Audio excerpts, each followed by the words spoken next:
Good morning. तर नमस्कार मंडळी, आज आहे लक्ष्मीपूजन. तर सकाळी छान अशी पूजा केली आणि दुपारी जेवणासाठी फक्त डाळ भात आणि भाजीच केली होती. थोडं एक्स्ट्राचंच जेवण केलं होतं कारण की संध्याकाळी पूजेसाठी टाईम भेटेल. फक्त चपाती करायची बाकी होती. तर छान अशी तयार झाली, पूजा वगैरे करून घेतली. लक्ष्मीचं आपलं जे पुस्तक असतं ते वाचून घेतलं महालक्ष्मीचं. त्या दोघांनी पण पूजा करून घेतली. आज तिला पप्पांनीच छान अशी रेडी केली होती. छान दिसते ना. आम्ही दोघी पण मॅचिंग झालो होतो. ॲक्च्युली मला दुसरी साडी घालायची होती, पण ऐन टायमाला ब्लाऊजच शिवून नाही भेटला कारण की माझीच चुकी झाली. मी लेट ब्लाऊज शिवायला दिला होता, तर ते दिवाळीमुळे काय मला तो भेटला नाही. म्हणजे ठीक आहे, जी आहे ती घालूया. नंतर पूजा वगैरे केली, तिला फटाके फोडायचे होते म्हणजे सुरसुरी लावली होती. तर छान अशी पूजा मांडून घेतली. मी दोघांनी जरासे फोटो वगैरे काढल्यानंतर ती गेली होती आईकडे.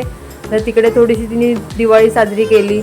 मध्ये तिकडे गेले तोपर्यंत मी फटाफट फ्रेश झाली आणि आपली जी चपाती बाकी होती करून घेतली. जेवण सकाळीच थोडं एक्स्ट्रा केलं होतं, नंतर थोडा प्रसादासाठी शिरा केला आणि मग असा गेला आजचा दिवस. भेटू पुढच्या ब्लॉगमध्ये, तोपर्यंत बाय.